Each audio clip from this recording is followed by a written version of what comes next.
This is a moment of profound grief for the Kingdom of Thailand. The collective voices of Radio Thailand Chiang Mai join the Thai nation in mourning the passing of our beloved Queen Martha, Her Majesty Queen Sirikit. Her life was a testament to the unwavering service, grace, and deep love for the Thai people. Our humble condolences and thoughts are with His Majesty the King, the royal family, and all the Thai people during this deeply sorrowful time. We will remember her forever.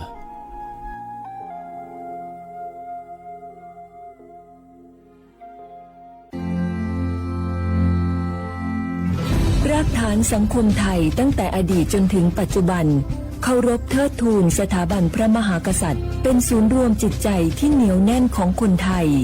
ในเวลาที่เกิดวิกฤตทางการเมืองพระบารมีของพระเจ้าอยู่หัวก็ทำให้เกิดความสงบและช่วงที่เกิดวิกฤตเศรษฐกิจปรัชญาเศรษฐกิจพอเพียงของพระเจ้าอยู่หัวรัชกาลที่ 9พระราชทานให้กับคนไทยก็ทำให้ผู้ที่น้อมนำมาปฏิบัติมีภูมิคุ้มกันและไม่เกิดความเสียหาย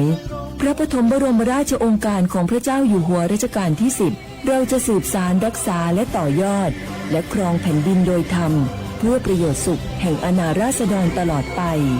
พระมหากษัตริย์ไทยทุกพระองค์ทรงห่วงใยราชเสมอสถาบันพระมหากษัตริย์ไทยศูนย์รวมใจไทยทั้งชาติ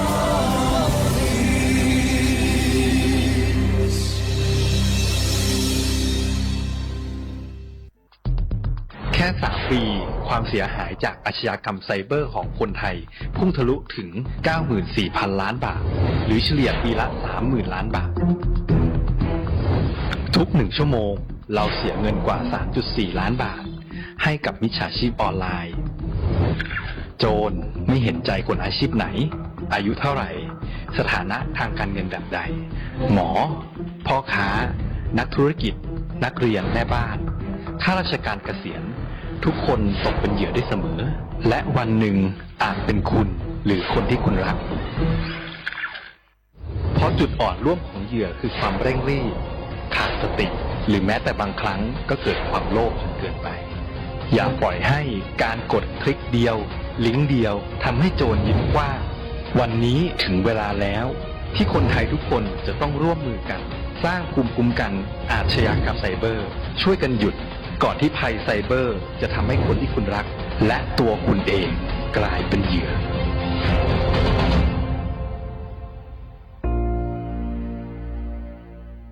ช่วงนี้ได้ยินคนบ่นกันเยอะเลยนะเรื่องความไม่โปร่งใสเนี่ยใช่แต่รู้ไหมล่ะว่าจริงๆแล้วพวกเราช่วยกันได้นะทำยังไงหรอเดี๋ยวนี้มีช่องทางร้องเรียนที่เข้าถึงง่ายแจ้งเบาะแสได้สะดวกมากอย่างสายด่วนปปช1205อ๋อแบบนี้ทุกคนก็มีส่วนทำให้บ้านเราดีขึ้นได้จริงๆแน่นอนการต่อต้านทุจริตจะสำเร็จได้ก็เพราะคนอย่างเราร่วมมือกันสำนักงานประชาสัมพันธ์ที่ 3กรมประชาสัมพันธ์กระจกวิเศษจงบอกข้าเถิดใครงามเลิศในปัทภีก็พระนางน่ะสิราชินีผู้เลอโฉมดูสิตั้งแต่ท่านพาชาวประชางดเผาป่าและขยะในครัวเรือนชาวไร่ชาวนาก็งดเผาตอสั่งข้าวฟางข้าวหันไปไถกลบทำปุ๋ยหมักแปรรูปเป็นอาหารสัตว์หรือเอาไปอัดเป็นก้อนแทนอากาศก็ดีไม่มีฝุ่น PM 2.5 คอยกวนใจหน้าตาท่านก็สดใสผิวพรรณผุดผ่องเป็นที่สุดพะยะค่ะ ต้องแบบนี้สิเจ้าพูดถูกใจข้ายิ่งนักเพราะทุกการเผานั่นคือการสะสมฝุ่นแต่ถ้าทุกคนร่วมใจกันหยุดเผาเราก็จะมีแต่อากาศบริสุทธิ์ไว้หายใจห่างไกลมะเร็งปอดสุขภาพก็ดีมันคือที่สุดแล้วราชินีจงเป็นอมตะราชินีจงเป็นอมตะข้าขอบูชาท่านพะยะค่ะไปเอาธูปมาแต่ไม่ต้องจุดแล้วนะเดี๋ยวนี้ข้าเปลี่ยนมาใช้ธูปไฟฟ้าแล้วมันจึ้งมากไม่มีฝุ่นเลย คุณภาพอากาศดีด้วยการร่วมมือของทุกภาคส่วนปรารถนาดีจากสำนักงานประชาสัมพันธ์ที่ 3กรมประชาสัมพันธ์ จังหวัดเชียงใหม่ขอความร่วมมือทุกภาคส่วนงดการเผาเพื่อลดปัญหาหมอกควันและมลพิษทางอากาศจากการเผาป่าและการเผาเศษวัสดุทางการเกษตรตามประกาศมาตรการสำคัญเพื่อควบคุมการเผาในพื้นที่ต่างๆโดยไม่อนุญาตให้มีการเผาใดๆทั้งสิ้นเพื่อเป็นการลดมลภาวะจากฝุ่นละอองขนาดเล็กหรือ PM 2.5 ตั้งแต่วันที่ 1 มกราคมถึง 31 พฤษภาคม 2569 หากจำเป็นสามารถลงทะเบียนขออนุมัติผ่านระบบไฟล์ดีและเบิร์นเช็คได้ฝ่าฝืนต้องระวังโทษจำคุกและปรับหรือทั้งจำทั้งปรับจังหวัดเชียงใหม่ส่งเสริมการใช้เทคโนโลยีในการจัดการขยะและเศษวัสดุทางการเกษตรเพื่อลดการเผาในอนาคตและสร้างสภาพแวดล้อมที่ดีขึ้นในระยะยาวหากพบเห็นการเผาในพื้นที่ห้ามเผาหรือพบผู้กระทำความผิดสามารถแจ้งข้อมูลได้ที่ 053-112-808 หรือ 191 ตลอด 24 ชั่วโมง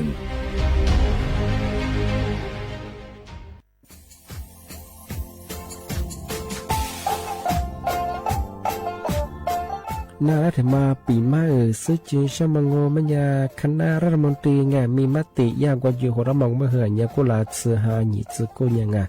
ยิ่งคงอยู่ตรงว่ายาสดซื้อฉีกว่ายาเบลมองเมื่อเหือแก้ไขปัญหาไงสถานะอาทิตย์เหือสัญชาติไงเอาถ้าหมายความว่าจะสุงไงอธิบายที่ยากกฎหมายถือว่าเบลมองเมื่อเหือไงมาตราที่17ไงแห่งพระราชบัญญัติคนเข้าเมืองไงพอสองงมันอยากให้คนอยากให้หนีตัวอยากหนีซึ่งหนีกวางกันเท่าว่า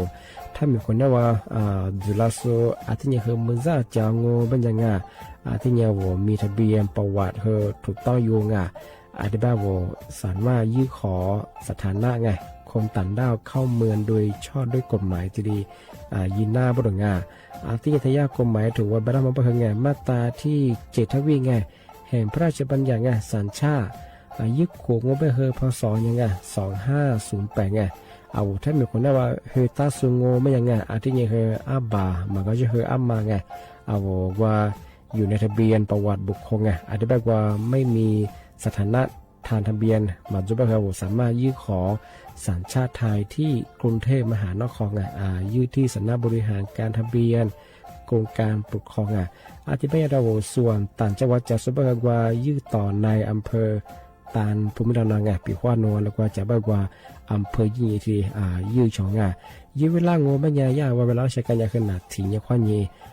นวันยี่สิงอันเดียบเฮนี่มีกับพวกขวานยี่ที่น่าเหี่ยโชฮา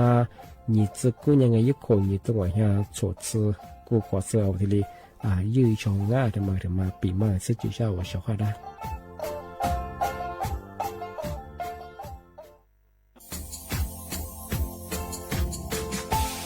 ชาวว่าบราวัฒมาปีใหม่อาทิตย์สุดตาจินชาวมองว่ามันยังไงอามุสาจังหวัดเชียงใหม่ข้อยจะมาปีใหม่ปากไก่ฝรั่งที่5ที่นี่ของพวกข้อยยิงว่า5 3ที่นี่สังเกตคนอยู่ตรงนี้โฉดซึกูกวางมาคืออาตุทัดชูดงกับปากกับเมียนเบสพิอาลุมีโดขยันรัวชุบเปดงสัตว์ความแบบดิต้มแบงอาตุทัดชูบงอาทิยาวพื้นที่หรือตัวจางงูเป็นยังก็ยาระบบไฟดีข้อยยิงมาอนุญาตอยู่ไม่คือมาคืออาตุทัดชูดงอาทิยังปีขวาวัดตุดสองงูเป็นยังฝ่าฝืนยังคือกลุ่มหมายละชัวยาชัวยาจดงอาทิบ้างงูเป็นยังมาอาตุชัวอาตุเบียพะมัวงูเป็นยังอาวุธโทแจ้งศูนย์อำนวยการแก้ไขปัญหาหมอกควันอาทิยังคือฝุ่นละอองมาคือจังหวัดเชียงใหม่ยี่เบอร์โทรงูเป็นยัง053อาทิยัง112808หรือที่มางูเป็นยังสำนักงานประชาสัมพันธ์จังหวัดเชียงใหม่ก็ยังดีปีมากทีเดียวประกาศยี่ฝรั่งอันนี้ประกาศมาก็ตะวันเลยยี่จะหลอกฝรั่ง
เ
Saha magutu laule, ni halo hanyu laule, ami ashe xia yango, fuwo tu tutsu laule, kevu shi tutsu laule, ami wa paku nanadu zaule, masya nanagu zole,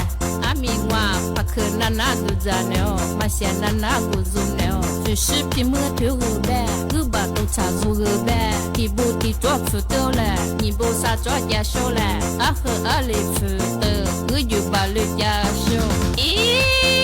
你手啊，mi我，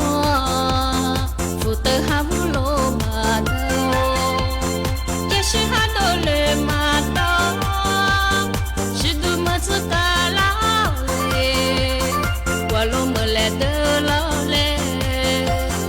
啊你我，是都他都我妈做嘞，我罗他都妈呀嘞。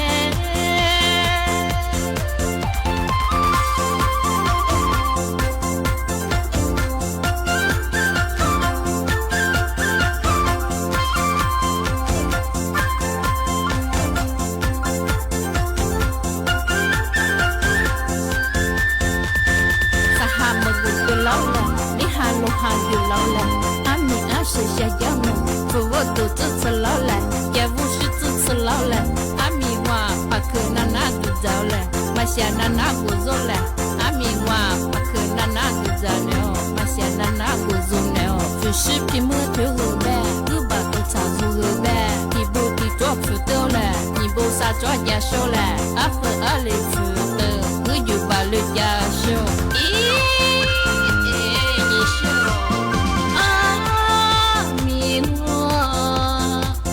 哈乌罗马头，也是哈多勒马头，是多么子嘎老嘞，我罗么来的老嘞，啊你我，是多他多我马做嘞，我罗他多马呀嘞，啊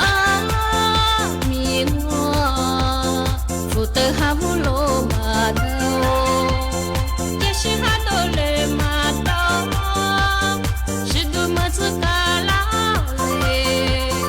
我罗么来的老嘞，啊你我，是多他多我马做嘞，我罗他多马呀嘞。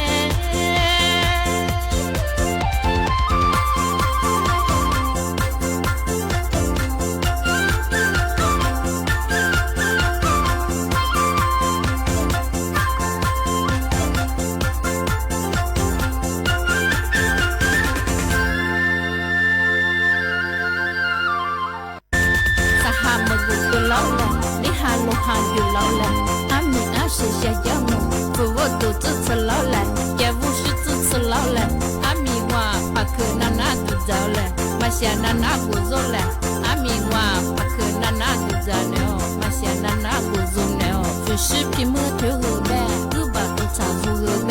你不提做不到了，你不啥做家手了，啊和啊里不得，个有把路家手，咦。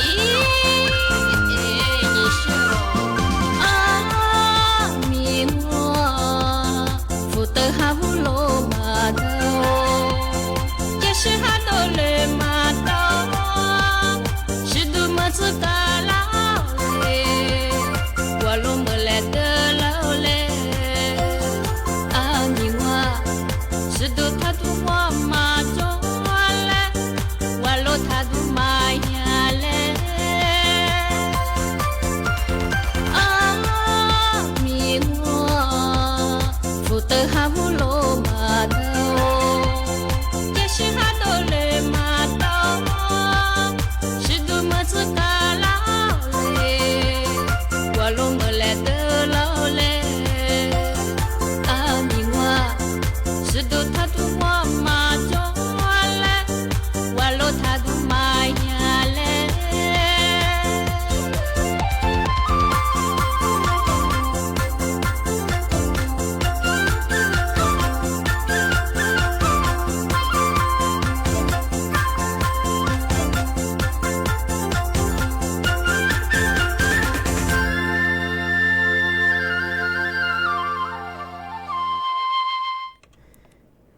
写话不了话啊，阿么啥，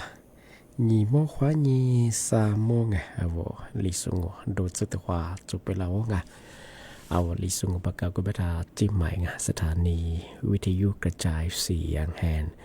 ประเทศไทยจังหวัดเชียงใหม่วะโดยจากมันก็ชื่อสวทเชียงใหม่แบบคือดาวงาอาทิตย์ดาววิทยุมือจะมองมันยังไงอีคลื่นความถี่เนี่ยคือที่ตัวลิฮาชิจะชัวจูเนี่ยคือตัวละที่เนี่ยยินระบบก็คือ AM งาอันนี้เป็นดาวระบบไลฟ์สุดเป็นอย่างคือ Facebook เพจอย่างคือสวทเชียงใหม่ AM 1476กิโลเฮิรตซ์ลีไลฟ์จังอ่ะไหนๆแบบชมโมควาเย่เจโมที่ขวาด้วยอ่ะที่มุลแบบคือหนีโมควาเย่สามโมนาที่เนี่ยควาเย่นาเนี่ยเซที่เนี่ยมาคือหนีเวลาหนีขวาที่เลยดองอ่ะนี่ไม่ถึงยังโง่มันยังเอาถ้าบ้ามันยังไงหนีหาเสิร์ชลี่ยังไงนี่มีถึงยังบ้าเหินนะโชว์ยังไงวันเสาร์ที่14เดือนกุมภาพันธ์ไงพศก็คือ2569ที่กุมภาพันธ์ไงนี่มีถึงยังบ้าก็คือเทศกาลวาเลนไทน์ไงนี้เห็นยังบ้าอะไรจงไงที่บ้านยังบ้าคือนี่มีถึงยังบ้าไงมาคือกับเบลกว่าบ้าคือจวงนี่มีถึงยังบ้าคือจักว่าจะเหมือนบ้างไงอีแฟนสุดบ้าคือซีวีวูดงออาทิตย์นี้คือคู่กับเบี้ยมาคือก็มีอย่างไงอาทิตย์แบบงูเป็นอย่างอื่นไงที่วาเลนไทน์งูก็คือชัวร์ไงทำมาทีเดียวแต่ปีมากแต่แจนตีช่างอ่ะมาคือฝาลับไม่ใช่ไงพวกไงมาสบายคือเราชอบอย่างคือมาคาซูงอมาคาซูคือขึ้นอย่างไงเวลาทีเดียวคือละควันจัดละกุศลมาคือจวงอ่ะอันนี้แบบคือช่วงเทศกาลไงวาเลนไทน์แบบคือนี่ไม่ดีมั้งไงว่าคือได้คือทำมาทีแต่ปีมากสุจิชันมายาสำนักงานตำรวจสอบสวนตาคือถึงมาทีดีช่วงวาเลนไทน์วิทยาคือถึงมาทีดีแจ้งเตือนฝรั่งอ่ะยังเป็นบางมันยังคือไงมาลันเนื้อคือเงาะเทียจามโมไปเชิงไงเทียฝาลาไปเชิงไงมันสามารถคือเราชอบมันยังคือเวลาสุดส่วนเนี่ยมันเงาะเวลาสุดส่วนเนี่ยมันคือเลยจุดละมันคือมันขึ้นโจงไงว่าเวลาเกิดละมันอยากเชิงไงอันนี้ก็คือช่วงวันในไทยไปที่กลุ่มมิจฉาชีพก็คืออยากใช้ระบบ AI ไงอันนี้เราช่วยเบื่อใช้ยี่โปรไฟล์ Facebook ยี่เบื่อคือจุดเบียมาจุดหล่อยมาเงาะจากมันแบบจุดมันแบบที่ใช้ยี่คือเวลาที่พอฮอตจุฬาที่นี่ถ้าไทยเรามาคือขึ้นอย่างมาคือจะมองยาแบบมันมาคือไงยี่วุฒิมาคือเวลาเกิดละยี่นั่นเหนื่อยไปเงาะที่พอตัดจุฬาอยู่ไงอีกมาถึงมานี่มาถึงมันก็คือแต่สู้เรื่องมันยังไงแต่สู้ก็คืออาจจะแบบอะไรญี่ปุ่นรูปภาพไงยุบก็คือแต่เดือดเนี่ยแต่สู้ฟูแบบไงนั่นตื่นเช้าสียาเป็นยังไงเมื่อสักก็เลยแบบโน้ตจึงกว่าแล้วมาลงกันก็ดูจากว่า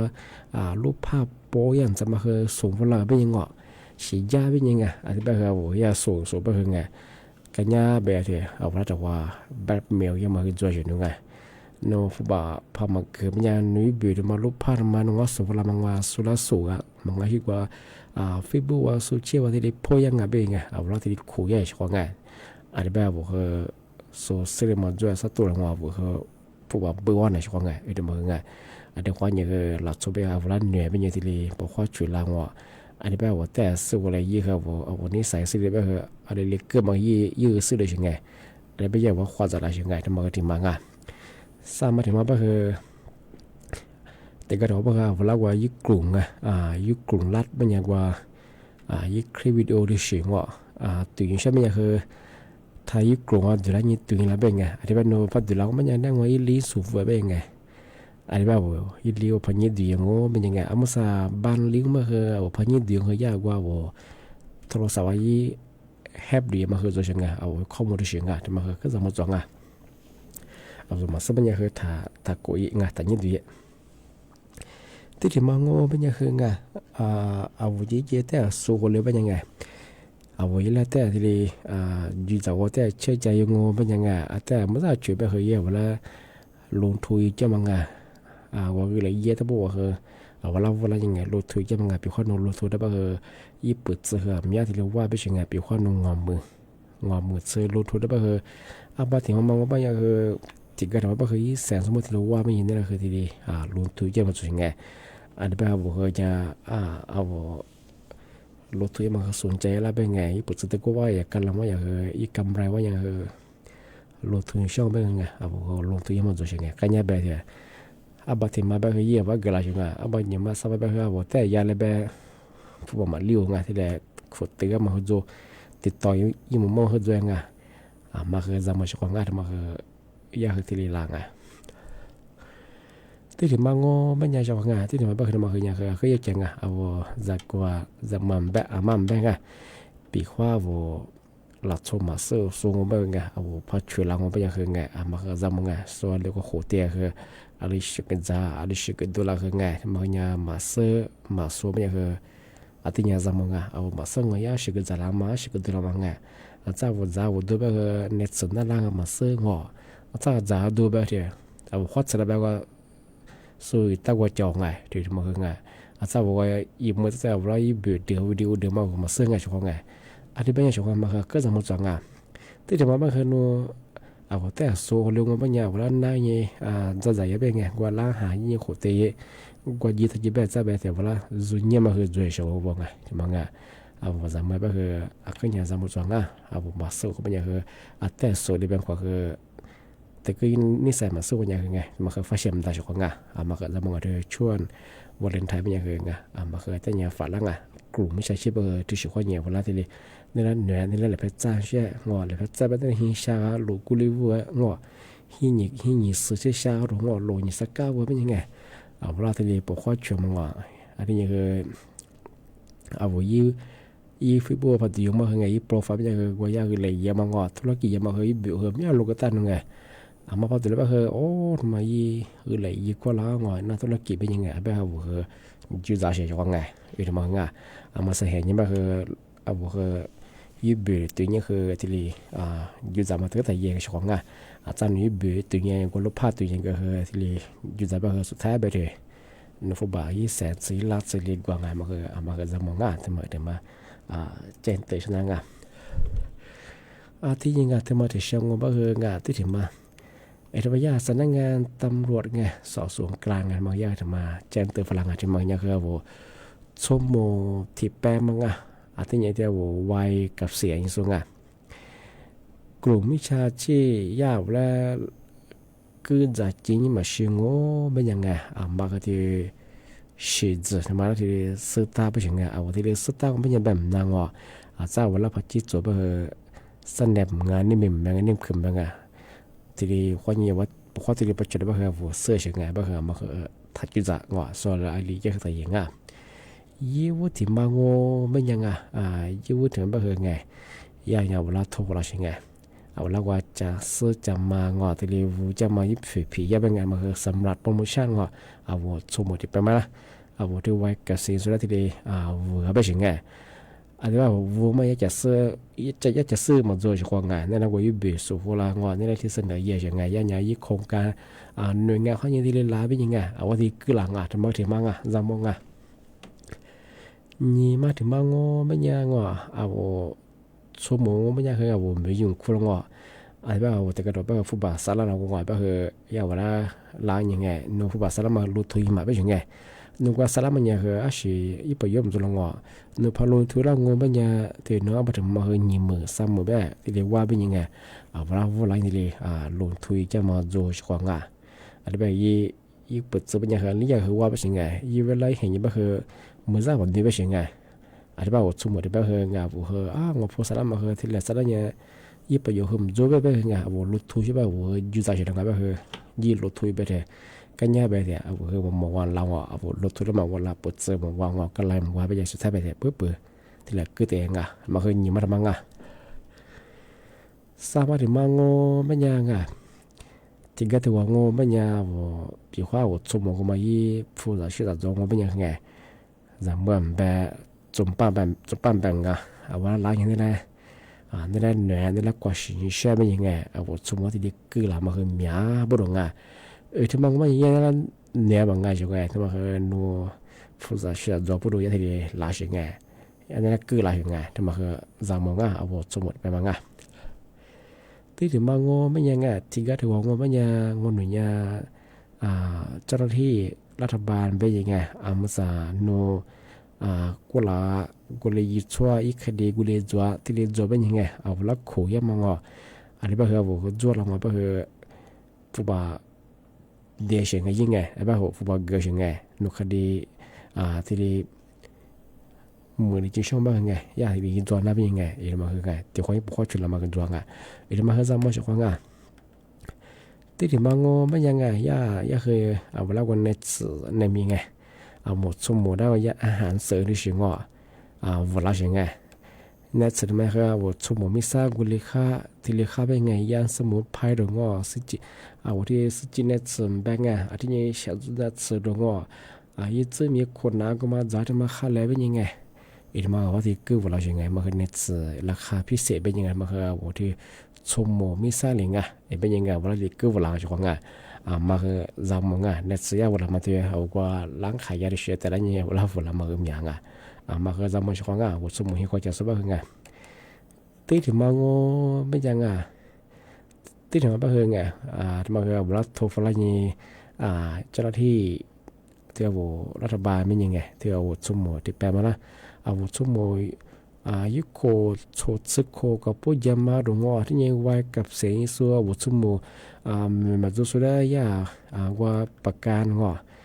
นชีวิตเป็นไงประกันก็มาชากับปีข้าวพันนาลางว่ามันยังยากฟุบาทว่าอย่างที่เบื่อที่เลยยีจัวเป็นยังไงอะไรแบบนี้นะยีข้อมูลส่วนตัวเดียมาดงยีบัญชีดังเพียเดียมาตัวช่างแบบเคยค่าธรรมเนียมเบื่อจะมาดูช่วงกันว่าคือยังมาคือจามองกันมาคือยังชีสที่ยากลุ่มมิชาชิงสมมติเป็นมาคือลามังที่ยังเดียวสมมติว่าสภาสมามีสูงข้าราชการมีสูงว่าการสิ่งสุดที่ดีคือลามังอีกมาคือกลุ่มมิชาชิงบ้างว่าที่ดีสุดบ้างเป็นน่าจะเวลาปฏิจุบ้างว่าที่ดี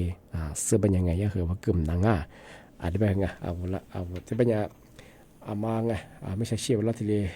คือจะยิ่งไม่ใช่บ้างว่าที่ดีสุดบ้างมาจับมือชงที่เป็นยังมาสานนั่นแหละคือมากกว่าตัวความกันนั่ง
ปัญญาเอาเชื่อเขาว่าดอน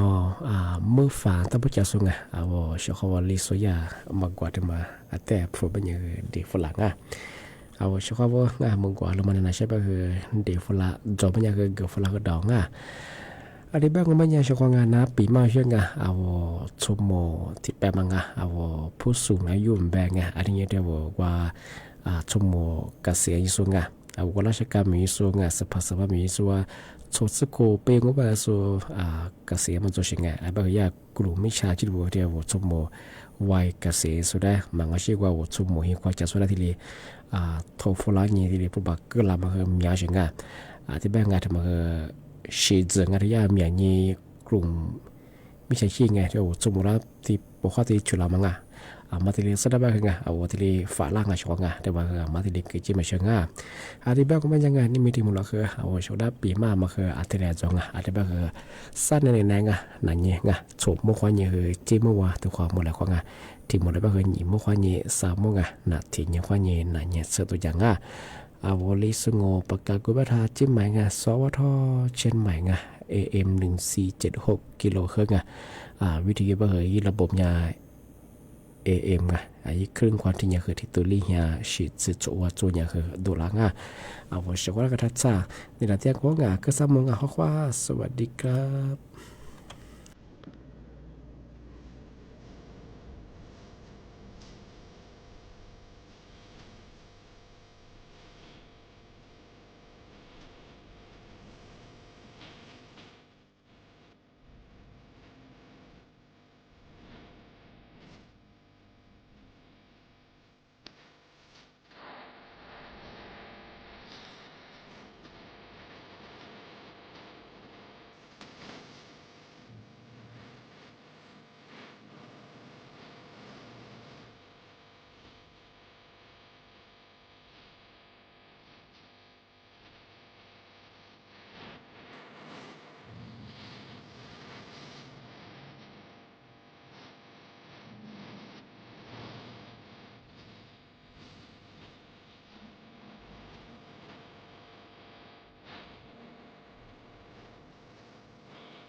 สถานีวิทยุกระจายเสียงแห่งประเทศไทยและเครือข่ายทั่วประเทศเสนอข่าวต้นชั่วโมง